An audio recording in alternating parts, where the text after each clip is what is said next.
The Imperfect Scarf, a cozy story about letting go. The basket sat on the top shelf of the hallway closet, half hidden behind a stack of folded blankets and a cardboard box labeled holiday decorations in faded marker. It had been there since last January, collecting a fine layer of dust that caught the pale afternoon light streaming through the window at the end of the hall. The light in mid-January has a particular quality, thin and cool, slanting through glass at an angle that suggests the sun is already tired even though it is only 3 in the afternoon. It is the kind of light that makes you want to curl up somewhere warm with a cup of tea and do absolutely nothing. But today was different. Today was the day for organizing, for clearing out spaces and making room. The closet door stood open and there was the basket, woven from natural fibers that had aged to a honey-brown color. When lifted down, it had weight to it, a satisfying heft that came from something more than just wicker and weaving. Inside, nestled like a hibernating creature, was the scarf, or rather the beginning of a scarf, the half-finished project that had been started with such enthusiasm last December, when the first snow was falling and the world felt cozy and full of possibility.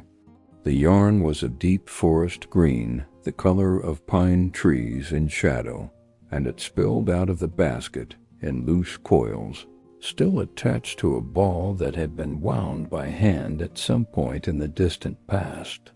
The needles, smooth bamboo worn soft from use, were still stuck through the stitches, exactly where they had been abandoned nearly 12 months ago. The memory surfaced slowly, like something rising from deep water. December last year, the impulse purchase of beautiful yarn at a craft store, the excited plan to make something warm and useful, the satisfaction of casting on those first stitches. And then life had happened. The holidays had arrived with their chaos of cooking and visiting and wrapping and unwrapping. The scarf had been tucked into the basket, just for a moment, just until there was time. And then the basket had been put away, and the months had turned over like pages in a book, and here it was January again. The scarf itself was peculiar. Holding it up to the light revealed the problem immediately. It started wide at the cast-on edge, maybe 30 stitches across, forming a respectable width for a scarf. But then somehow mysteriously it had narrowed. About 6 inches up, there were maybe only 15 stitches on the needle. The edges wavered like a shoreline, bulging out in some places and pulling in at others. If you squinted, it looked less like the beginning of a winter accessory and more like a woolly lasagna noodle, all irregular and undulating. There was no pattern tucked into the basket, no instructions, no notes, no helpful guide. The stitch pattern itself was a mystery. Running fingers over the fabric revealed bumps and ridges that suggested some combination of knit and purl stitches, but the exact sequence was lost to time. It might have been a simple rib stitch, or perhaps seed stitch, or maybe something more complicated. There was no way to know. The hands that had made these stitches remembered nothing about them now. But the strangest thing was that looking at this imperfect, forgotten scarf didn't bring frustration. Instead, there was a gentle tug of something else. The Zeigarnik effect, psychologists call it, that persistent mental pull toward unfinished tasks. It's the reason we can't stop thinking about a puzzle left incomplete on the table, or a book set down mid-chapter. The scarf wanted to be finished, and maybe after a year of waiting, it deserved that chance. The decision formed quietly, like snow accumulating on a windowsill. This year, the scarf would be finished. Never mind that the stitch pattern was forgotten. Never mind that the width was wrong and the edges were wobbly. It would be completed whatever it took. Done would be better than perfect. Done would be better than another year gathering dust in a closet. The afternoon stretched ahead, empty and full of possibility. Outside, the winter world was still and cold, the sky that particular shade of white that suggests snow might come later. Inside, the house was warm, heated, and quiet. It was perfect knitting weather. The basket was carried to the living room, to the armchair by the window where the light was best. The chair was old and comfortable, upholstered in faded blue fabric that had molded itself to human shape over years of use. A small table stood nearby, just the right height for setting down a cup of tea. The ritual began with the kettle.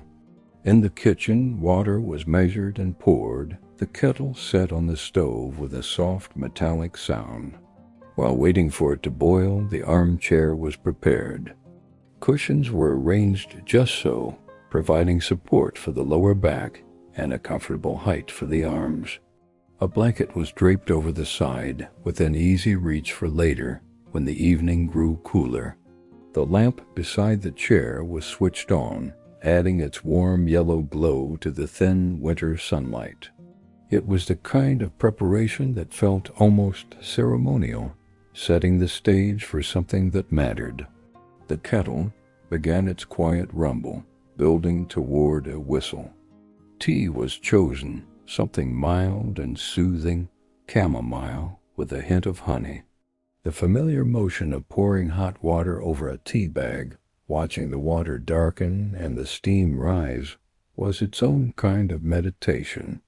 The mug was carried carefully back to the living room, set on the small table where tendrils of steam curled upward into the air. Then, finally, it was time. Settling into the armchair with the basket and lap, the scarf was extracted from its nest of yarn. The needles were bamboo, smooth and warm to the touch, lighter than metal needles would have been. They had been a gift purchased years ago when this knitting hobby had first begun. The needles themselves bore the small marks of use, tiny scratches and dings that gave them character. The stitches on the needles looked abandoned, stretched, and loose from their long weight. Each one was a small loop of green yarn, hanging on the bamboo like uncertain promises. There were fewer than expected. Counting them slowly, using the tip of one needle to point, revealed only 15 stitches. How had 30 become 15? Where had the missing stitches gone? It was impossible to say. They had wandered off somehow, lost in the confusion of whatever had been attempted last year. The first challenge was figuring out how to continue. Without knowing the original stitch pattern, there was no way to match it perfectly. But perhaps that didn't matter. Perhaps the scarf could simply continue in its own way, making up new patterns as it went. The choice was made to stick with something simple, something that required no counting or complex instructions. Knit one, purl one, a basic rib stitch that would create texture without demanding too much concentration. The right hand picked up the second needle. The left hand held the needle with the stitches. The ball of yarn sat in the basket, ready to unwind. And then, after nearly a year of waiting, the first new stitch was made. The motions came back, slowly, tentatively, like a language half forgotten. Insert the right needle through the first loop. Wrap the yarn around the tip, catching it with the needle point. Pull it through, creating a new loop. Slide the old loop off the left needle. One stitch completed. The needles made a soft click as they touched, bamboo against bamboo, a sound that was somehow both wooden and gentle. Knit one. The second stitch followed the first, the movements becoming slightly more confident. Then purl one. This required bringing the yarn to the front of the work, inserting the needle from a different angle, wrapping the yarn the opposite way. The purl stitch looked different from the knit stitch, creating a small bump on the fabric's surface. Another soft click of needles. Deep forest green yarn spilling in loose coils from a wicker basket. Smooth bamboo knitting needles worn soft from use, still threaded through the stitches of an unfinished green scarf. The rhythm began to establish itself. Knit one, purl one, knit one, purl one.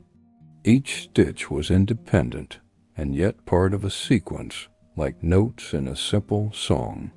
The hands remembered more than expected. Muscle memory is a curious thing, stored somewhere deep in the body where conscious thought cannot reach it. The fingers knew how to hold the needles, how tight to pull the yarn, where to position each stitch. They just needed permission to remember. After the first row was completed, 15 stitches made, and the end of the needle reached. There was a pause. The work had to be turned around, the empty needle becoming the full one, and the full needle becoming empty. The scarf flipped in hands, showing its reverse side, all those bumps and loops from a different angle. Then the process began again. Knit one, purl one, knit one, purl one. The needles clicked their quiet bamboo percussion. The yarn whispered as it pulled from the ball, a soft friction of fiber against fiber. Time began to do something strange. What felt like only a few minutes of knitting turned out to be half an hour when eyes finally glanced at the clock. The tea had cooled enough to drink, and small sips were taken between rows, the mug lifted and lowered with hands that had to temporarily release the needles. The warmth of the tea matched the warmth growing in the lap, where the scarf was slowly accumulating, adding weight and substance. The afternoon light shifted as the sun moved across the sky. It poured through the window at a lower angle now, less white and more golden, painting the wall behind the armchair in shades of amber. Outside, a few birds visited the feeder that hung from the porch. Their small bodies puffed against the cold. They came and went in fluttering bursts of movement, but inside everything was still except for the steady motion of needles and hands. This was when Barnaby arrived. Barnaby was the cat, a tabby with gray and black stripes, and one ear that kinked at the tip from some long-ago kitten mishap. He was a creature of routine and strong opinions, convinced that everything in the house existed for his benefit and interest. He padded into the living room with his tail held high, took one look at the knitting situation, and immediately zeroed in on the ball of yarn sitting in the basket. Cats and yarn have a relationship that goes back millennia. To a cat, yarn is not craft supply. It is prey. It moves, it dangles, it rolls. It triggers every hunting instinct hardwired into feline DNA. Barnaby's pupils dilated as he focused on the green ball, his body automatically lowering into a crouch. His hindquarters wiggled slightly, calculating distance and trajectory. His tail twitched once, twice, 3 times. Then he pounced. The attack was swift and enthusiastic. Barnaby's paws hit the ball of yarn, sending it rolling across the basket. He batted at it with one paw, then the other, his claws hooking briefly into the fibers. The yarn unwound in a sudden rush, loops spilling out like green spaghetti. Barnaby grabbed the loose end in his teeth and shook his head back and forth, victory assured. Barnaby, no. The words were gentle but firm. Knitting needles were set aside carefully on the arm of the chair. Hands reached down to rescue the yarn ball from the tabby's assault. Barnaby looked up with wide, innocent eyes that suggested he had no idea what the problem was. He was simply doing his job, protecting the house from dangerous yarn. Surely this deserved praise, not correction. Negotiations began. The yarn ball was moved from the basket to the lap, where it could be monitored more closely. Barnaby was lifted and placed on the floor with a soft thump. He sat and stared at the yarn with intense focus, tail still twitching. It was clear this was not over. The yarn was still his enemy, and he was still on duty. A compromise was reached. From the hallway closet, now still standing open from earlier organizing, an old sock was retrieved. It was a single sock, mate long lost, made from wool that had felted slightly from too many trips through the dryer. This sock was presented to Barnaby as a peace offering, tossed gently across the floor where it skidded and rolled. Barnaby's attention immediately shifted. Here was new prey, equally interesting. He pounced on the sock, wrestled it briefly, then carried it in his mouth to his favorite spot under the coffee table, where he could murder it in private. The knitting resumed. Knit one, purl one, knit one, purl one. The rhythm re-established itself, needles clicking, yarn whispering. Barnaby remained under the coffee table, occasionally rustling and growling at the sock and small victorious sounds. This became the new routine. The human knitting in the armchair, the cat battling fabric beneath furniture, both engaged in their own forms of productive work. As the rows accumulated, the scarf began to grow, but it grew strangely. Sometimes, without meaning to, an extra stitch appeared on the needle. The yarn would wrap in an accidental loop, creating what knitters call a yarn over, and suddenly there would be 16 stitches instead of 15. Other times, 2 stitches would somehow merge into one, and the count would drop to 14. Occasionally, a stitch would be twisted, the loops facing the wrong direction, creating a small imperfection in the fabric. These mistakes became visible as the knitting progressed. The width of the scarf continued to fluctuate. It would narrow for a few inches, then suddenly widen again. The edges refused to stay straight, bulging out in some places and pulling in at others. After about an hour of work, when the piece was held up to examine progress, it truly did look like a woolly lasagna noodle. Wide, narrow, wide again, all undulating edges and inconsistent tension. The first instinct was frustration. This was not what a scarf should look like. Scarves were supposed to be neat and even, with straight edges and consistent width. They were supposed to look professional, or at least intentional. This looked like it had been made by someone who barely knew what they were doing, which was not entirely inaccurate. But then, looking at it in the warm lamplight, with the afternoon fading to early evening outside the window, something shifted. Yes, the scarf was wonky. Yes, it was imperfect. But it was also growing. It was also becoming something. There was more scarf now than there had been an hour ago, and that felt like an achievement worth noting.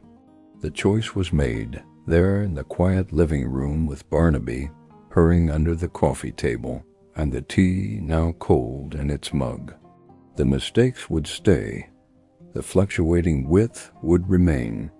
This would not be a perfect scarf, but it would be a finished scarf. That was the goal. Not perfection, but completion. There is a philosophy in this, though it had no name in that moment. Done is better than perfect. It is a way of thinking that pushes back against the paralysis of perfectionism. against the fear that if something cannot be done perfectly, then it should not be done at all. How many projects sit unfinished because they are not turning out exactly as imagined? How many ideas are abandoned because the first attempt revealed flaws? The scarf was teaching a lesson, though it had no voice to speak it with. The lesson was this: keep going. Even when the width is wrong and the stitches are twisted. Even when progress is slower than hoped and the result is far from ideal. Keep going, because motion is better than stillness, and progress is better than perfection. The knitting continued as evening arrived. The sun set early, as it does in January, painting the sky in shades of pink and purple before surrendering to darkness. The lamp beside the chair became the primary light source, casting a warm glow over hands and needles and growing scarf. More tea was made, this time something black and brisk with a splash of milk. Barnaby emerged from under the coffee table, having thoroughly defeated the sock, and jumped up onto the chair arm where he settled into a loaf shape, paws tucked underneath his body. This became the evening's shape. Knitting in the lamplight, cat nearby, the house quiet around them both. The needles found their rhythm again after each pause, click, click, steady as a heartbeat. The yarn continued to pull from the ball, which was noticeably smaller now, losing its roundness as the green wool transferred from ball to scarf. There is something meditative about repetitive motion. Knit one, purl one, knit one, purl one. The mind, busy with these simple tasks, has no room left for worrying about tomorrow's work or yesterday's regrets. The hands are occupied. The eyes are focused. The breath slows naturally, falling into pace with the rhythm of the stitches. This is what research has found about crafts like knitting, that they can produce a state similar to meditation, lowering heart rate and reducing anxiety. The repetition is key, the same motions performed over and over until they become almost automatic, allowing the conscious mind to rest. In that resting space, thoughts drift by like clouds. Memories surface gently, nothing dramatic, just small moments recalled. The day this yarn was purchased, the feeling of running fingers over different skeins to test their softness. The hope that had accompanied the start of this project, the image of wearing the finished scarf on a cold day, the many evenings spent in the same chair, reading or watching television, or simply sitting in quiet. This chair had held a lot of life. Outside the window, the world was now fully dark. The street lamp at the corner cast a pool of yellow light on the sidewalk. Occasionally, headlights would sweep past as a car drove by, their beams cutting briefly through the darkness before disappearing. Snow had begun to fall, small flakes drifting down through the lamplight, visible for moments before melting on contact with the ground. It was the kind of evening that made indoor warmth feel like a gift. The scarf was now noticeably longer. Measuring it against an arm showed maybe 8 inches of new growth, added to the 6 inches that had already existed. 14 inches total. Still far short of a functional scarf length, but progress nonetheless. The stitches showed their imperfections clearly in the lamplight. Some were tight, others loose. The width was still fluctuating, though the current section seemed to be holding steady at around 17 or 18 stitches, having gained a few somewhere along the way. Barnaby stretched and yawned, showing his small white teeth and pink tongue. He stepped carefully down from the chair arm and wandered off toward the kitchen, likely in search of dinner. His departure was the signal that the evening was wearing on. But the normal routines of life needed attention. The knitting was set aside, needles stuck securely through the work so stitches would not slide off. The scarf was folded gently and placed back in its basket, the ball of yarn nestled beside it. Standing up from the chair revealed how long had been spent sitting. Muscles protested slightly, back and shoulders stiff from being held in position. Stretching helped. Arms raised overhead, back arched. The house needed tending. Barnaby needed feeding. Dinner needed making. But tomorrow evening the knitting would resume. The scarf would grow a little more. Progress would continue, however imperfect. This pattern repeated itself over the following days and weeks. Each evening after the day's obligations were handled, there was time to return to the armchair, to the basket, to the needles and yarn. Some evenings allowed for an hour of knitting. Other evenings, busier or more tiring, permitted only 20 minutes. But even 20 minutes added rows. Even a short session moved the scarf forward. Barnaby maintained his interest in the project, though he gradually accepted that the yarn itself was off limits. He developed a habit of sitting nearby during knitting sessions, sometimes on the chair arm, sometimes on the floor, at feet, sometimes on the back of the couch where he could supervise from above. His presence became part of the ritual, another constant in the pattern of needles and stitches and growing fabric. The scarf's appearance continued to be wonderfully eccentric. By the time it reached 2 feet in length, it had widened and narrowed so many times that laying it flat on the floor created a shape like a meandering river. Some sections were nearly 20 stitches wide. Others had somehow shrunk back down to 12. The edges refused any kind of uniformity, bulging and receding according to their own mysterious logic. There were moments of considering unraveling it, of pulling out all the stitches back to the beginning and starting fresh with proper counting and better attention. But each time that thought arose, it was gently set aside. Unraveling meant going backwards. It meant destroying progress, and there was something valuable in the wonkiness, something honest and real. This scarf was exactly what it was, the work of imperfect hands made in stolen moments between life's other demands. Why should it look any different? The concept has a name in Japanese aesthetics, wabi-sabi. It is the appreciation of beauty in imperfection and things that are humble and unconventional. A tea bowl with a crack in it repaired with gold becomes more valuable because it carries its history visibly. A weathered wooden fence, worn gray by years of rain and sun, has more character than a freshly painted one. The scarf, with all its fluctuations and mistakes, had character. It told the story of its own making. February arrived, and with it deeper cold. The kind of cold that makes fingers ache when stepping outside, that turns breath to visible clouds, that requires layers of clothing before facing the world. The scarf grew longer during February, adding inches as the evenings passed. It became heavy in the lap, this accumulation of wool, substantial and warm.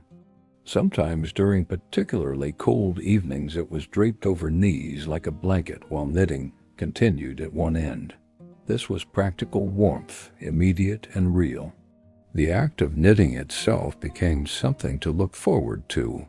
At work, during the busy middle of the day, there would be small moments of thinking about the evening ahead, about settling into the armchair, about the quiet click of needles, about watching the scarf grow by small increments.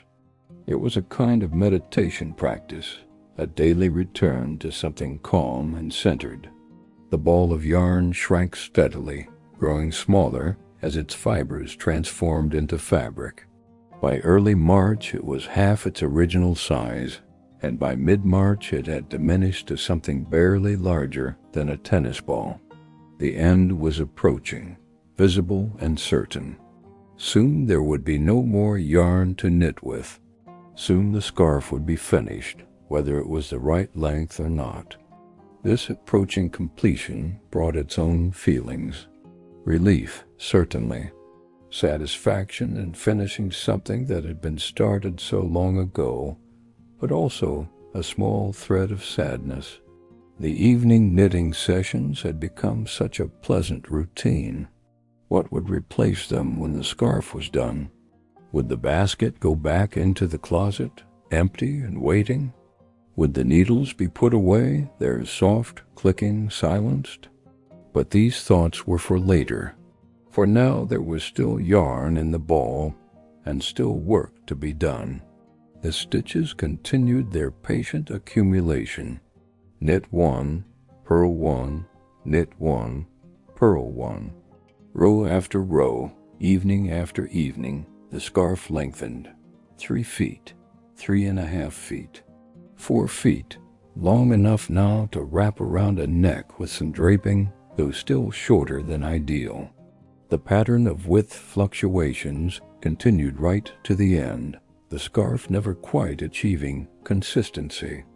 By late March, with the first hints of spring beginning to show outside despite lingering cold, the yarn ball had shrunk to something the size of a plum. Maybe 2 more evenings of knitting remained. The scarf, when measured, was about 4.5 feet long. Not perfect, but functional. Long enough to wrap twice around a neck. Long enough to keep someone warm. The second to last evening of knitting was gentle and unhurried. Each stitch was made with attention, knowing the end was near. The needles clicked their familiar rhythm. Barnaby dozed on the chair arm, occasionally twitching in cat dreams. The lamp glowed warm. Outside, rain fell softly, tapping against the window, the sound mixing with the click of needles and the whisper of yarn. By the end of that evening's session, the yarn ball was no bigger than a walnut, and perhaps 3 more rows remained. The final evening arrived on a Thursday. It was not marked in any special way. There were no ceremonies planned.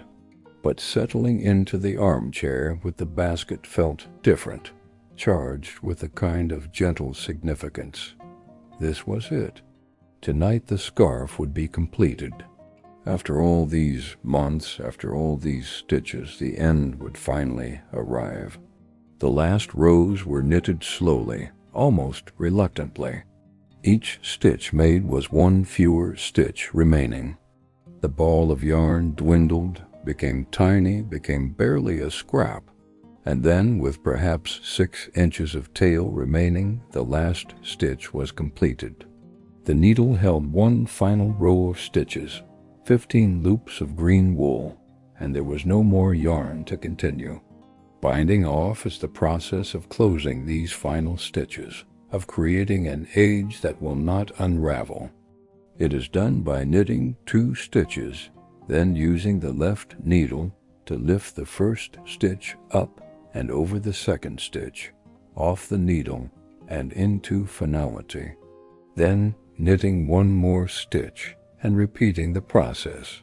It creates a chain-like edge, secure and permanent. The binding off proceeded stitch by stitch. Knit 2, lift 1 over. Knit 1, lift 1 over. The row of stitches on the left needle grew shorter as the bound-off edge on the right grew longer. This was the closing, the final act, the transformation from work in progress to finished object. When the last stitch was reached, the yarn was cut from the tiny remaining scrap of ball, threaded through the final loop, and pulled tight. Done? Complete. Finished. The scarf was held up in both hands. arms stretched wide to see the full length. It was absolutely, undeniably, wonderfully wonky. The width fluctuated along its entire length like a relief map of hills and valleys. The edges wavered and wandered. The stitches showed every imperfection, every moment of distraction or tiredness or simple human error. It looked exactly like what it was, a scarf made by someone learning as they went, making mistakes and continuing anyway. And it was perfect. Not perfect in the traditional sense. Perfect in the sense of being exactly, completely itself. This scarf could not have been any other way. Its very imperfections told its story. The wide part at the beginning, from starting with enthusiasm and no real sense of tension. The narrow section after that, from pulling too tight while trying to do better. The fluctuations throughout, from evenings when concentration wandered or when Barnaby was being particularly distracting. Every stitch was a moment captured in fiber.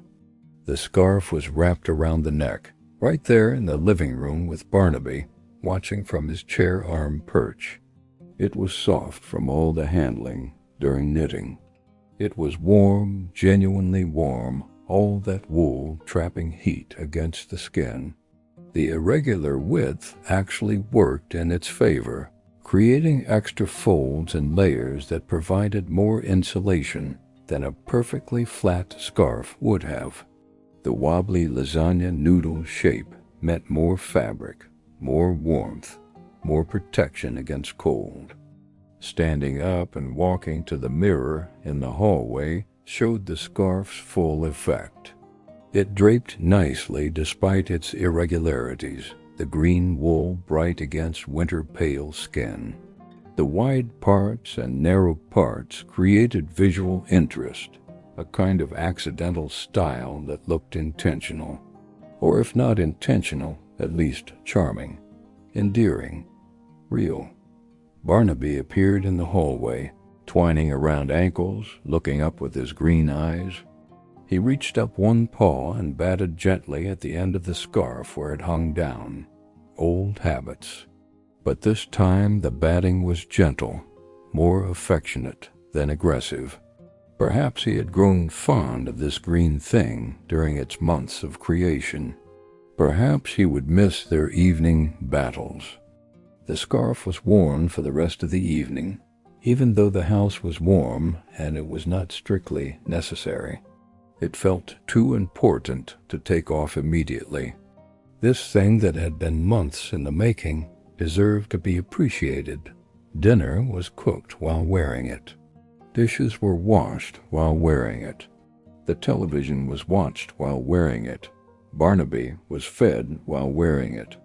The whole evening was conducted with the weight of wool around the neck, a constant reminder of completion. That night, before bed, the scarf was carefully folded and placed on the dresser where it could be seen. Tomorrow it would be worn outside, put to its proper use. Tomorrow it would face the real test of wind and cold. But tonight it simply existed, finished and real, a testament to persistence and imperfection. Sleep came easily that night, with a sense of something accomplished. Not something grand or life-changing, just something started and finished, something imperfect and complete. In the darkness of the bedroom, the green scarf was barely visible on the dresser, but knowing it was there brought a quiet satisfaction. Done was better than perfect. Finished was better than abandoned. The scarf existed, and that was enough. The next morning was Saturday, cold and bright. The kind of day that requires a scarf. Getting dressed included the deliberate choice of the green scarf, wrapped twice around the neck and tucked into the collar of a coat. The mirror showed someone ready for winter, protected and warm. The errand was simple, a walk to the small coffee shop 3 blocks away for a Saturday morning latte. The kind of outing that could be skipped but felt necessary. A reason to step outside and face the day. The door opened onto cold air that immediately found every gap in clothing, but the scarf held firm around the neck, keeping that vulnerable stretch of skin warm. Walking down the sidewalk, the scarf did its job perfectly. The wind tried to sneak under coat collars and through buttonholes, but the wool held it back. Cars passed by with their windows frosted. Other people walked past, bundled in their own winter layers, offering small nods of acknowledgement. Everyone was in this cold together, all doing their best to stay warm. At the coffee shop, the woman behind the counter looked up with a smile. She was someone familiar, someone who worked most Saturday mornings, someone whose name was known from months of these same errands. "Nice scarf," she said, while preparing the latte. "Is it new?" "I made it myself," came the answer. "It's not perfect, but it's done." The woman leaned forward to look more closely. "The color's beautiful, and I like how it's not all uniform. Makes it more interesting." There was pride in that moment, unexpected and warm. Pride in making something. Pride in finishing what was started. Pride in choosing completion over perfection. The scarf was not going to win any awards. It was not going to be featured in knitting magazines or held up as an example of proper technique. But it was real and finished and warm, and that was more than enough. The walk home was the same 3 blocks in reverse, but somehow felt different. The scarf was not just a scarf anymore. It was proof that things could be started and finished. Proof that mistakes were not failures. Proof that imperfect work was still valuable work. Every wobbly stitch was a small victory against the voice that says if something cannot be done perfectly, it should not be done at all. Back home, Barnaby waited by the door, ready to supervise the unwrapping of outer layers. The scarf was removed and hung on a hook by the door, ready for its next outing. It would be worn many times that winter, on cold days and windy days and snowy days. It would be wrapped tight and loose, doubled and tripled, tucked inside coats, and worn over collars. It would get slightly fuzzy from use, and a few stitches would eventually catch and pull, but it would hold together. The scarf had character because it had history. Every imperfection was a record of the journey from unwound yarn to finished fabric. The wide parts remembered enthusiasm. The narrow parts remembered doubt. The twisted stitches remembered distraction. The even sections remembered flow and rhythm and finding the groove. It was not just a scarf, it was a story made visible. In the weeks that followed, the basket stayed out instead of returning to the closet. Another ball of yarn appeared in it, this time blue like deep water. Another project was cast on, started with the same mixture of hope and uncertainty. The lessons of the green scarf came along, that mistakes are inevitable, that progress matters more than perfection, that finishing something imperfect is better than never finishing something perfect. The needles clicked their familiar rhythm on new evenings. Barnaby maintained his supervision duties. The lamp glowed beside the chair, and slowly, stitch by stitch, something new began to grow. But that is another story for another time. For now there is the green scarf, wobbly and warm and wonderful, hanging by the door, ready for winter, ready for use, ready to keep someone safe from the cold. Done is better than perfect. Finished is better than abandoned. The scarf exists complete and real, and that is exactly enough. If this story resonated with you, please consider showing your support with a like, and subscribe to Deep Sleep Stories Hub for more quiet nights and restful journeys. May your dreams be peaceful, and may you rest well.